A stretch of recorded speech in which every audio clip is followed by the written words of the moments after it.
Queridos irmãos, a paz do Senhor Jesus. Livro do patriarca Jó, capítulo de número 4, e eu lerei aqui unicamente os versículos de número 4, 5 e por fim, então, versículo de número 6. Eu estou lendo a minha Bíblia devocionalmente, como um cristão, minha leitura diária. Não estou preparando sermão. Na verdade, às vezes alguém diz, né? Está preparando a palavra. Não, o máximo que eu posso fazer é preparar o pregador, né? A palavra já está preparada, com certeza. Então, estou lendo aqui a minha Bíblia devocionalmente. Ele está dando aí a sua fala. Aqui neste livro, o livro de Jó, e eu queria tecer aqui um breve comentário fundamentado nesse texto.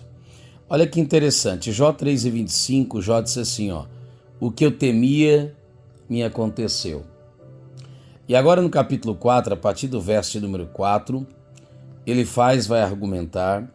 Eu não estou dizendo que o argumento dele é correto, mas como é um livro de sapiência, um livro poético, cabe minimamente você meditar.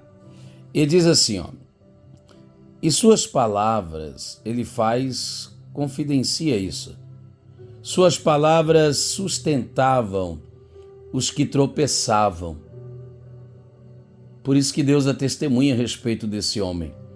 Porque as suas palavras, elas não enterravam o que já estava caído. Mas as suas palavras, elas sustentavam, mantinham de pé. Não aqueles que estavam cambaleando, mas aqueles que já mesmo haviam tropeçados. E isso aqui é em tom de acusação. Isso aqui não é um amigo que está fazendo a defesa e por isso diz isso. E você, diz o texto, deu apoio aos vacilantes. Tem pessoas que não apoiam ninguém, imagina os vacilantes, né? Mas agora, quando vem a aflição, você desanima. Sabe aquela acusação também mentirosa sobre Jesus? Salvou os outros, salve a si mesmo. Quando é atingido por ela, você entra em pânico. Que coisa terrível, meu amigo, ele faz, porque você está com a sua boca dizendo que Jó nutriu, serviu, que amigavelmente Jó estende as mãos e você, ao invés de fazê-lo, você está apontando o dedo. Então, em nome de Jesus, né? Recolhe o dedo e estique as mãos. Agora aqui, o versículo de número 6. Deixa eu ver se o meu dedo vai ajudar aqui, Seu temor a Deus não lhe dá confiança? Essa é uma pergunta que eu preciso responder a mim mesmo. Quem não teme a Deus, tudo lhe é uma ameaça. Segundo a Bíblia, não é para os inteligentes, é para os tementes. Provérbios 1:7. Temer o quê? Se eu já temo a Deus, não há mais nada o que temer.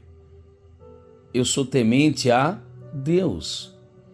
Temente não no sentido de ter medo, porque Ele não me assombra, Ele não me assusta, Ele não me passa insegurança, Ele é fiel, Ele é bom, Ele é poderoso, Ele é competente, Ele é pertinente. Mas observe, se eu levantar-me amanhã pela manhã, Deus estará comigo. Se eu não levantar-me, eu estarei com Deus. Temer o quê? Aquele que mede os céus a palmos, eu elegi como Senhor da minha vida. Aquele que tem a terra como estrado de seus pés. Temer o quê? Seu temor a Deus, observe que o próprio ele confessa que Jó teme a Deus. Seu temor a Deus, querido irmão, querida irmã, não lhe traz nenhum tipo de confiança? Você não sente-se seguro? Temer o quê, gente? Temer a morte? Você teme já o dono da vida. Temer quem? E daí o texto vai dizer, sua vida íntegra não lhe traz esperança?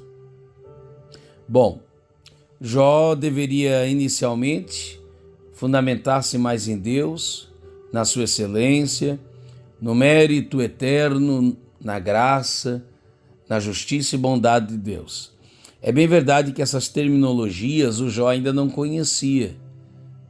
Deus revelou-se e usou estes, E por intermédio desses, ele vai aqui nos confidenciando essas coisas. É aquela história de você ter experiências. Olha o quanto isso é maravilhoso. Por que você tem experiências? Porque quando você lê um livro, por exemplo, você aprende sentado no sofá com pessoas que tiveram que sentir a dor, sofrer o dano. Então o que Jó está ou deve fazer é confiar em Deus e apoiar-se, estribar-se em Deus. Mas fato é que a sua vida íntegra, então também quer dizer que ele está confidenciando que Jó teve uma vida de inteireza. A palavra íntegra, no seu radical, é o mesmo de inteiro. Jó não viveu pela metade, viveu intensamente. E a sua vida de integridade não lhe traz nenhum tipo de esperança. Segundo Timóteo 2,13 diz que ele é fiel, e é fiel porque não pode negar a si mesmo. O Deus que é bondoso, o Deus que é justo, piedoso, o Deus que é gracioso, insistentemente procura aqueles que não o buscam, por acaso vai abandonar aquele que viveu para ele? Estaria Deus em débito com alguém? Então, irmão, em nome de Jesus, talvez sua vida, assim como a minha, não seja tão íntegra, ou não fora com tanta inteireza, um caráter tão ilibado quanto o patriarca Jó. Mas em nome de Jesus, se houve em você pelo menos uma predisposição em honrar a Deus, que sirva-te isso de esperança. Porque se houve salvação para o filho pródigo, se houve salvação para o ladrão da cruz, acredite, também haverá esperança e salvação para nós. Você observe, você conviveria com Judas? Você estaria lado a lado com alguém que você sabe que vai trair-lhe? É difícil, né? Jesus o fez, oportunizando a este. Este Jesus, chamou de amigo aquele que estava traindo-lhe. Esse Jesus ora em rogo pelos seus algozes, dizendo: Pai, não lhes impute tal dano, servindo de inspiração para que Estevão também fizesse. Cumprindo Isaías 53:12, quando diz que não apenas morreu como se fosse, não sendo um homem pecador, sendo homem de dores, morreu pelos pecadores, com os pecadores e ainda intercede por aqueles que lhe fazem mal. Se ele fez isso com estes, o que não fará com nós outros? Então leia o livro de Hebreus. Se nos evangelhos apresenta o que Jesus fez na terra, Hebreus narra o que ele continua fazendo nos céus. 7:25 diz que ele está à destra de Deus Pai, intercedendo por nós outros. Então descanse em Deus. Se você teve uma predisposição, pelo menos se não viveu com toda inteireza, mas buscou isso pode lhe servir de esperança. Porque o Ezequiel, ou melhor dizendo, o Ezequias, no livro de Isaías 38 diz: lembra-te, ó Deus, que andei em teus caminhos. Então que Deus nos ajude em Cristo Jesus. Que Deus, por sua graça e misericórdia, que jamais esquece-nos, sabe que somos pó, Salmo 103:18, conhece nossa estrutura. Esse Deus jamais deixará de socorrer e acudir a quem a Ele vai. João 6:37. Descanse e repouse em Deus. Há um Deus no céu que você teme, e teu temor a Ele deve trazer-te confiança.